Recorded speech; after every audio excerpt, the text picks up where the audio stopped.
Tracking, alerting, protecting. This is WKYT This Morning.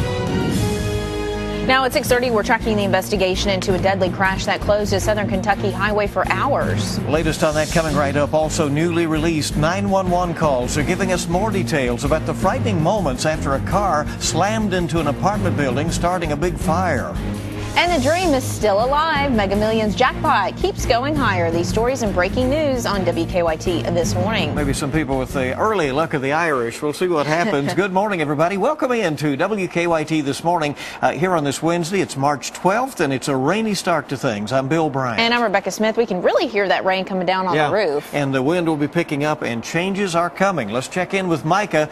We're going from spring to winter today again, huh? Exactly, and 24 hours. And look, really in 12 hours, because this morning we're in the 60s.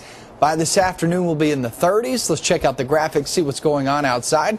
There's First Alert Defender, and you see the heaviest rain working its way up toward the north, down toward the south. That's what's going to be moving toward the east, so you can kind of see that motion.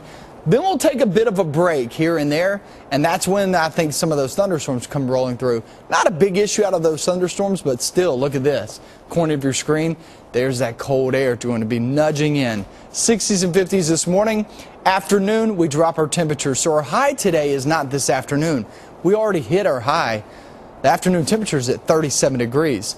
Cold, rainy, and also bringing in that snow. We'll talk more on that as we go throughout the next couple of days, coming up in a few minutes. Micah, thank you. First on WKYT News this morning, a woman is dead after a car slammed into a semi. Highway 39, just north of Somerset, was shut down as police try to figure out what happened.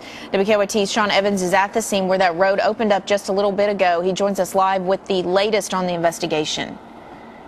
Right, Bill and Rebecca, good morning to you. And I did have a chance to catch up with the Pulaski County Fire Chief just a few minutes ago, gave me a few more details. Right now, they do say that the cause of this collision is still under investigation. The chief did speculate, though, that the driver of the car that was heading south on Highway 39 that collided with the semi that was caught there at the intersection of Coleman Road and 39 may have been blinded temporarily by the truck's headlights that were shining uphill toward the car, but again, that's just speculation at this point. Now again, as you said, we have learned that the driver of that car, the woman, has died. Right now, they are not releasing her name or any information there. We're going to follow up with the Pulaski County coroner to see if we can get those details for you a little later in the day. But again, just the details of what we know so far as to what may have caused this accident or what happened with the collision was the semi was pulling off of Coleman Road onto Highway 39. The driver of the semi tells us that his back tires got caught, was blocking the intersection there, the highway, so they were trying to flag down cars as they were heading north and south on Highway 39 to turn them around. The driver of the car, the woman, was coming again south on 39 and just either didn't see the truck or, again, was possibly temporarily blinded, collided with that semi. So, again, we're going to follow up with the coroner and have that information for you a little later in the day. For now, we're live in Pulaski County. Sean Evans, WKYT. Certainly tough details there and a sad ending. We thank you very much for the update, Sean. Coming up on 6:35, and new this morning, Lexington police have arrested a man accused of raping a little girl. 26-year-old Brandon Riley is facing several charges of rape, sodomy, and sexual assault. According to his arrest citation, Riley admitted to having sex with the 12-year-old girl. New this morning, a man who accidentally rolled into a campfire in Lexington has died. We told you about the man's serious burns last week when firefighters say they found the man in a makeshift homeless camp near the Hope Center on Loudon Avenue. The Herald-Leader reports that 45-year-old Irvin McCarty died from his burns yesterday at a Cincinnati hospital. Well, this morning we're hearing the 911 calls made after a car slammed into a Central Kentucky apartment building, sparking a fire. The crash happened Sunday night in Nicholasville. The car actually ran into some gas meters, which is what started the fire. It badly damaged one of the units. The first call for help came from the driver who caused the crash. My car just sped up and it wouldn't stop. It ran right up on the curb and hit the gas line. Right before it blows up. I mean, the whole building is getting ready to burn. There's a car that... The whole building is now on fire? Well, it's getting ready. It's pretty damn close. Okay. We don't think anybody's home. I don't know how to help this guy. We're told the driver had just bought the car 2 days before the crash. No one was seriously hurt in the crash or in the fire. This morning, a Lexington police officer who admitted to shooting and killing his neighbor's dog could be facing charges. Officer Jeff Brangers told us that he shot the dog at his Scott County home because he was worried that it would go after his chickens. Well, at the time, the Scott County Sheriff's Office said it was a civil matter. But now investigators say Officer Brangers could be charged with second-degree animal cruelty. The dog's owner says that's not enough. I'll have to take what I can get, and animal cruelty misdemeanor is it's still a charge, and hopefully he won't have the chance to kill somebody else's dog. The sheriff now says charges could be filed in the coming days, and Lexington police say they've become aware of the case and they have launched their own internal investigation. This morning, a southern Kentucky city is without a mayor after the city council voted unanimously to remove him. WKYT's Whitney Wetzel's at our live desk this morning with reaction from last night's council meeting in Barbourville. Good morning. After about 2.5 hours of deliberation, Barbourville City Council voted unanimously to remove Mayor David Thompson from office. In January, State Auditor Adam Edlin released findings from an audit that uncovered multiple instances of financial mismanagement and abuse. Last night, the council accused Mayor Thompson of misconduct and conflict of interest. Dozens of concerned citizens crowded City Hall for the open hearing. I was not shocked. I was not shocked. I mean, as I stated in my closing argument, the council members were my judge, jury, and executioner. They made it clear before that their decision was to remove the mayor, of which they have done. Thompson's attorney says they plan to challenge the council's decision in Knox Circuit Court. City Council concluded last night's hearing without naming an interim mayor to replace Thompson. At the live desk, Whitney Wetzel, back to you.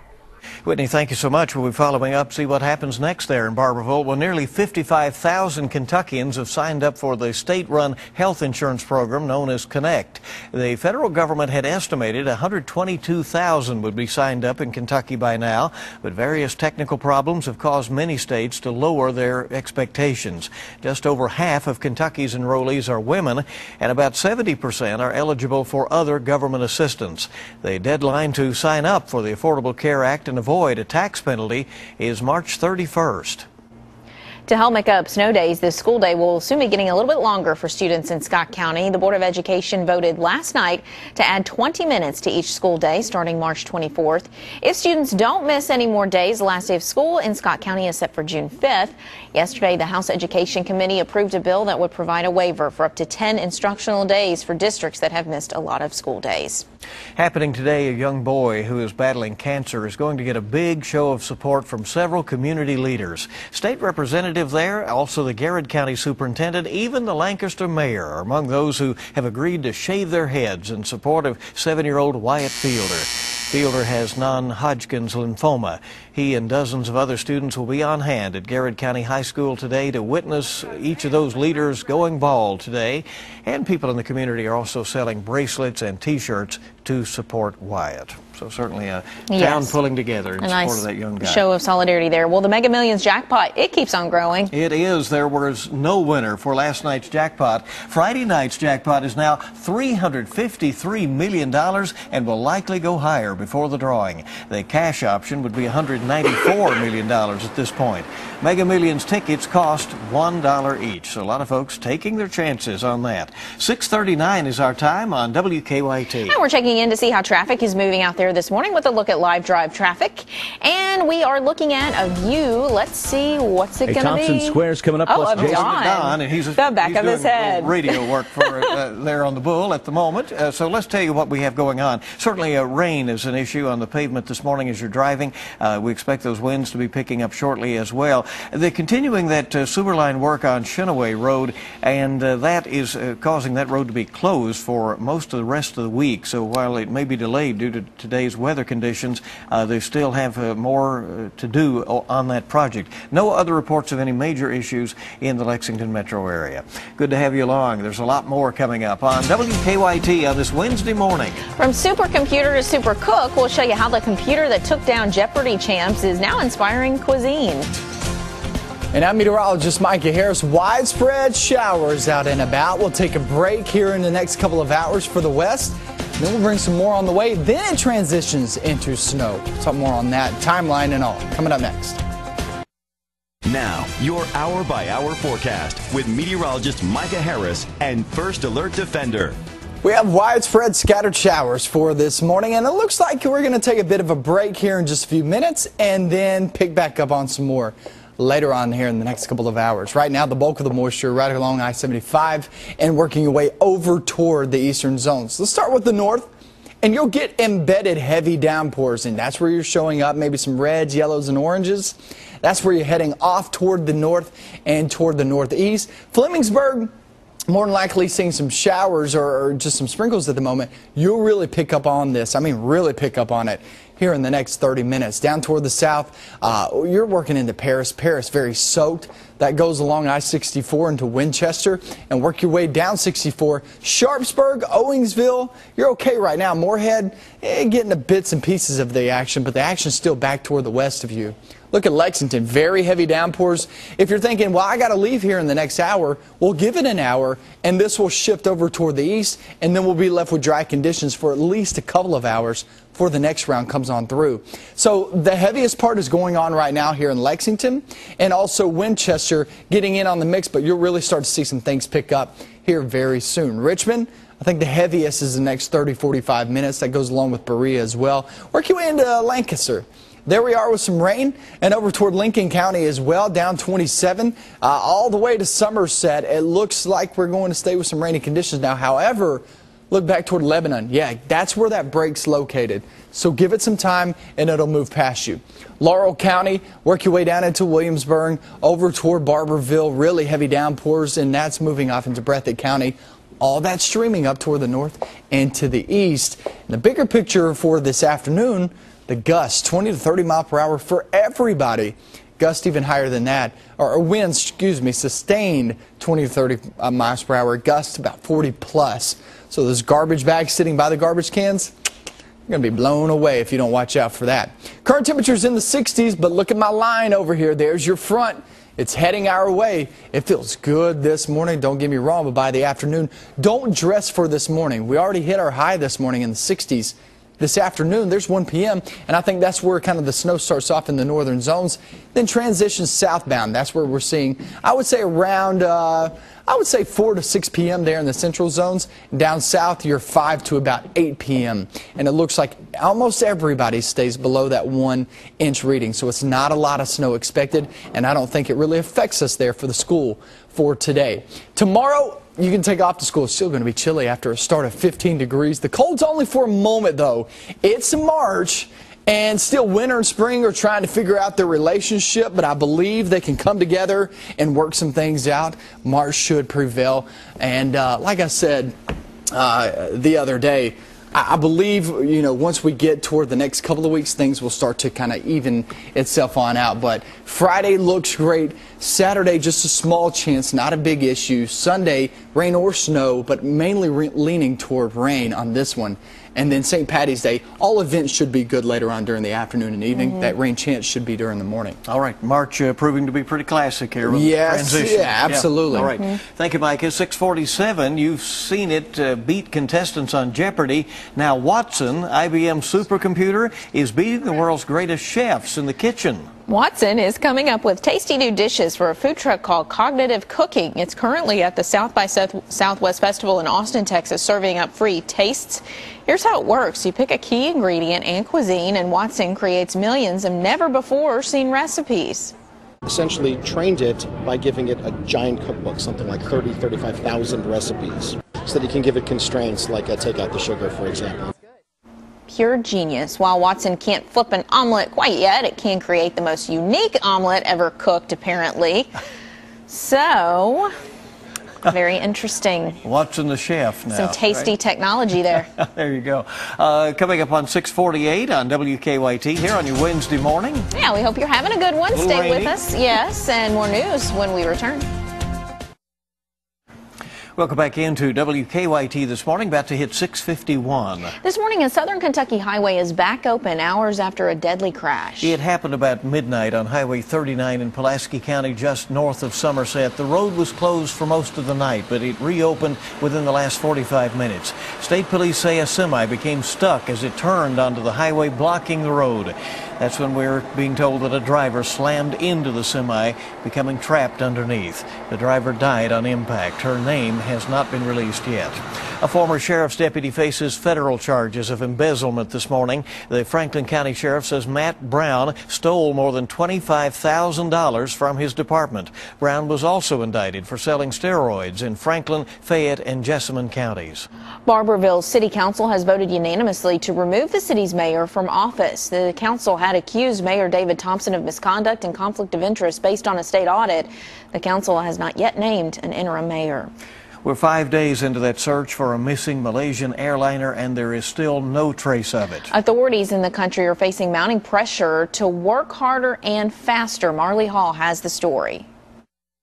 Malaysia's Air Force chief now denies reports that military radar showed Flight 370 changed course and made it to the Strait of Malacca before disappearing. And that's giving way to even more frustration and confusion. Malaysian and Chinese officials held a meeting today to discuss search efforts. Amid criticism, authorities there are not working hard enough or fast enough. Dozens of ships, including 2 U.S. Navy destroyers, are combing the seas around Malaysia and Vietnam. They're traveling in precise parallel lines, looking for any sign of the plane. Experts say a water search is difficult. You've got to deal with currents, you've got to deal with visibility, you've got to deal with things like wind and waves if the ocean acts up. The Malaysia Airlines jet vanished without warning Saturday during a trip from Kuala Lumpur to Beijing. Investigators are looking into a number of explanations, including mechanical failure, hijacking, and sabotage.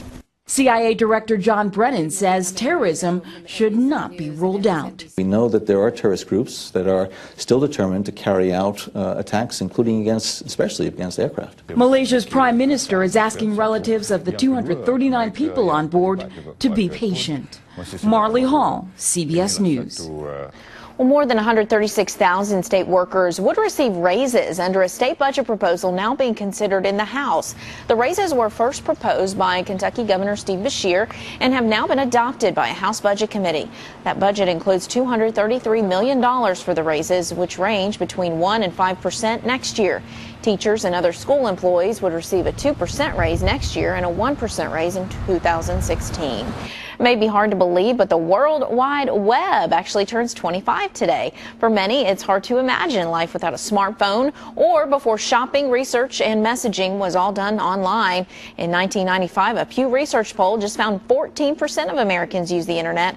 It's now up to 87%. I'm surprised it's not even higher, Bill. Oh, that's right, but a lot of folks check it out, and it's now 6:54, and a lot of folks are checking out WKYT.com, where you can always find out what is happening. We have the details now about the car crash there, the fatal accident near Northern Elementary School in Pulaski County. We'll be adding new information as it comes in. And our most viewed story at the moment is about that move in Frankfort to forgive up to 10 snow days missed by school systems that had it really tough with all this winter weather that we experienced. We're headed for another wintry brush today. Micah says this morning's warm temperatures will be crashing down.